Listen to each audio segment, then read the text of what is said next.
Assalamualaikum warahmatullahi wabarakatuh.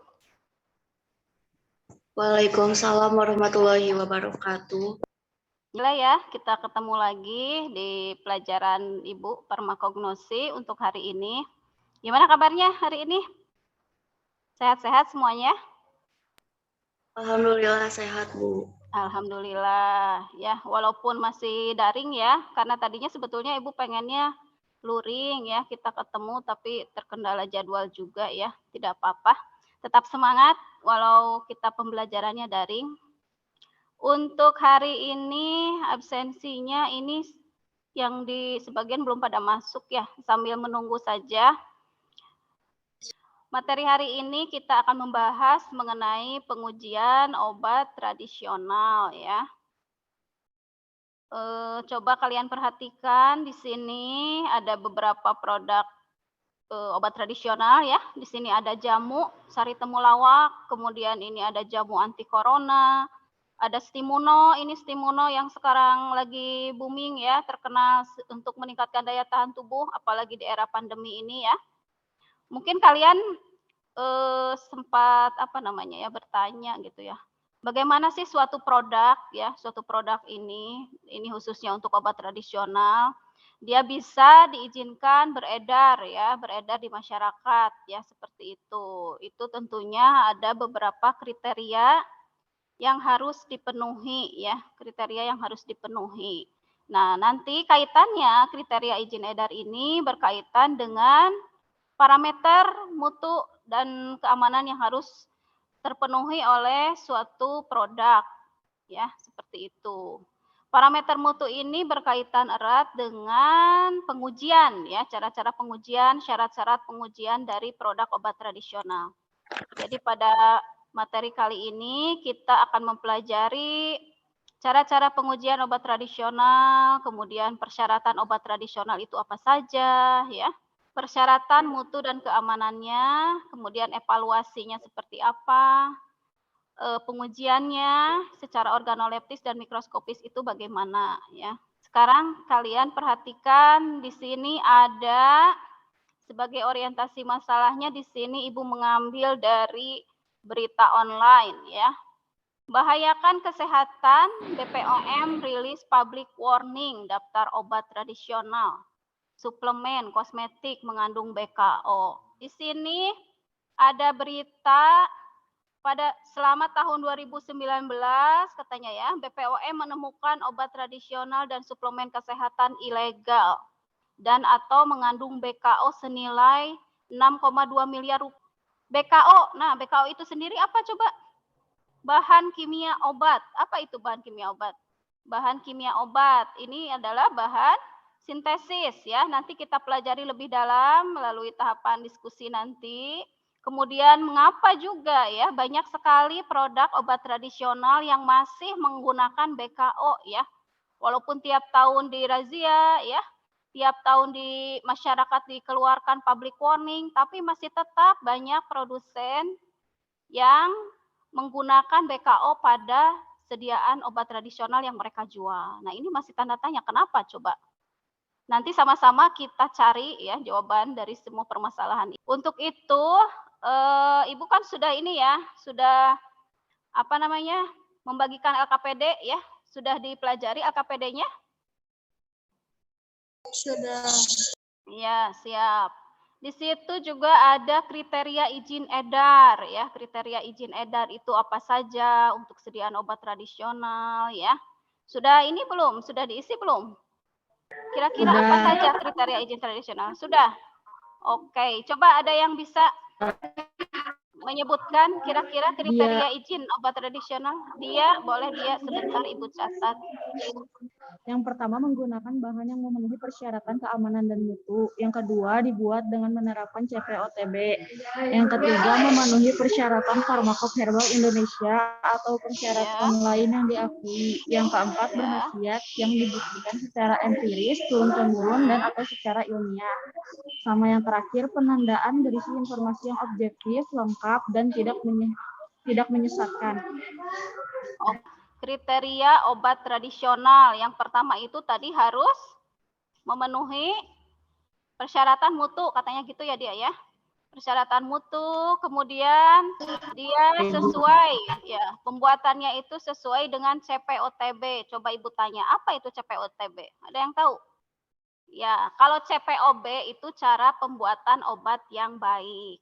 Nah, kalau khusus untuk obat tradisional itu ada CPOTB, cara pembuatan obat tradisional yang baik, ya.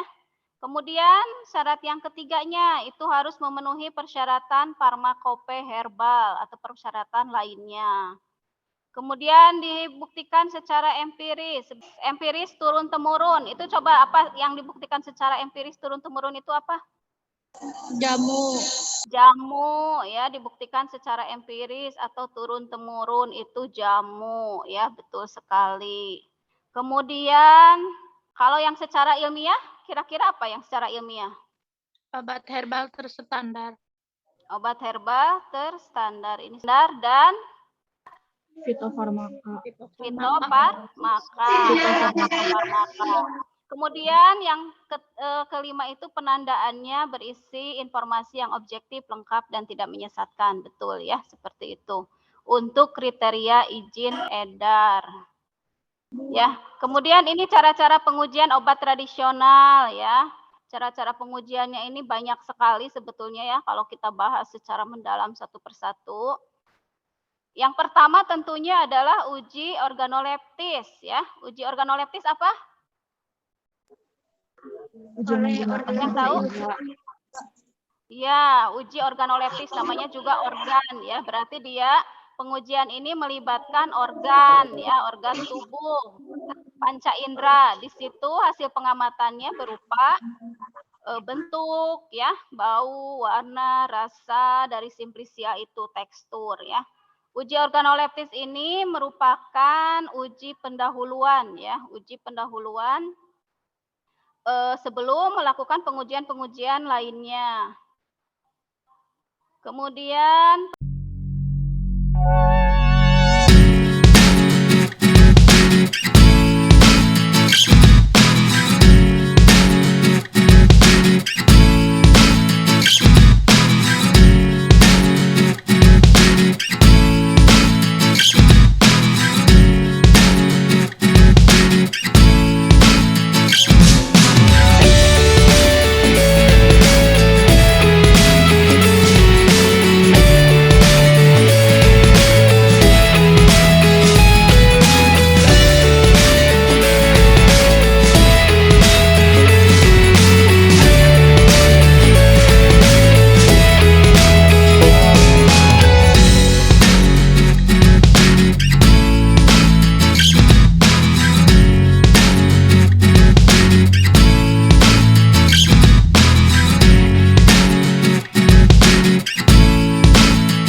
oh ya, untuk pengujian ini apa namanya?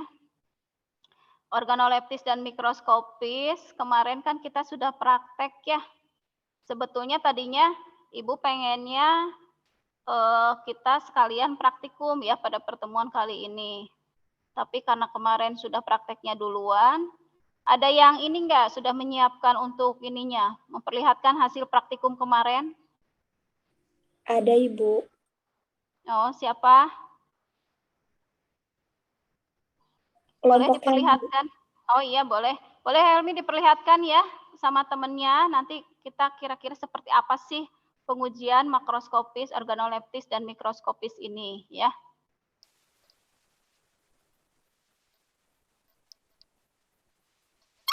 Masih kelihatan. Ini contoh ya, ini persyaratan waktu hancur dan cemaran mikroba pada bentuk sediaannya. Ini misalnya untuk pil, waktu hancurnya itu kurang dari 60 menit ya.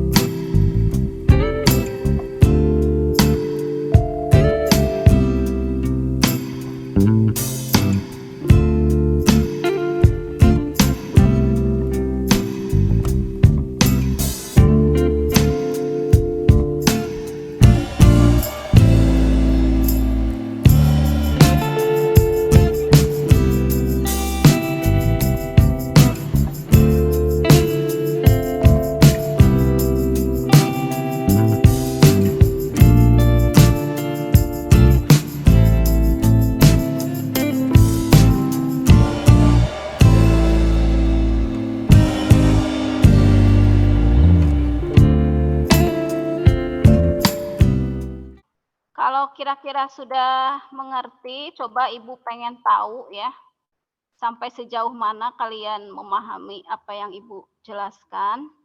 Di situ di chat sudah Ibu share itu ya, ada link Google Form. Silakan kalian klik, kalian jawab itu beberapa pertanyaan yang ada di situ. Boleh? Untuk mengetahui sejauh mana pemahaman kalian terhadap materi yang sudah Ibu jelaskan ya. Yang belum boleh masih dilanjut ya, masih menerima. Ini sudah 14 orang, sudah nilainya 88,57 rata-ratanya ya. Dari rentang 100, setengahnya sudah, dari setengah siswa yang hadir ini sudah pemahamannya alhamdulillah baik. Terima kasih ya. Kalian sudah menyimak pembelajaran Ibu dengan cukup baik. Terima kasih. Mungkin untuk mereview kembali apa materi Ibu yang sudah kita pelajari hari ini, merefleksi kembali. Kira-kira tadi pelajaran yang sudah kalian pelajari apa saja? Materi yang sudah dipelajari, pengujian obat tradisional secara organoleptis, mikroskopis, mikrobiologi, fisika, dan materi yang sudah dipelajari, pengujian obat tradisional secara organoleptis, mikroskopis, mikrobiologi, fisika, kimia. Parameter uji obat tradisional itu terdiri dari pemerian, yaitu bau, rasa, warna, keseragaman bobot atau volume, kadar air, uji kecemaran mikroba. Terus kriteria izin edar dan bahan-bahan yang tidak boleh ditambahkan ke dalam sediaan obat tradisional, sama bahan kimia obat yang sering ditambahkan ke dalam sediaan obat tradisional dan bahayanya bagi kesehatan. Ada yang bisa menyimpulkan? Materi untuk hari ini apa kesimpulannya? Setelah kalian mempelajari. Mau nyoba. Iya, boleh. Siapa? Ira, Bu. Oh iya, boleh. Mangga. Kesimpulannya, sediaan obat tradisional dapat dicurigai mengandung BKO apabila pada penggunaan obat tradisional tersebut cepat dirasakan pengaruh atau efeknya. Juga biasanya diklaim dapat menyembuhkan berbagai macam penyakit. Sediaan obat tradisional tidak boleh mengandung BKO karena dapat membahayakan kesehatan. Obat tradisional juga harus memenuhi parameter uji obat tradisional dan kriteria izin edar agar aman digunakan oleh masyarakat. Alhamdulillah ya, materi hari ini sudah selesai. Terima kasih atas partisipasi kalian. Tadi juga alhamdulillah hasil post testnya juga baik ya. Pemahaman kalian berarti alhamdulillah sudah cukup baik. Untuk materinya bisa kalian nanti pelajari kembali di Google Classroom. Untuk penutup doa boleh dipimpin oleh Sali ya. Sali boleh, Sali. Mengakhiri pertemuan kali ini, alangkah baiknya kita berdoa untuk dimulai. Doa selesai ya. Terima kasih ya atas kehadirannya. Mudah-mudahan ilmunya bermanfaat. Kaliannya juga menambah banyak ilmu. Ibu akhiri sampai di sini. Akhir kata, Assalamualaikum warahmatullahi wabarakatuh.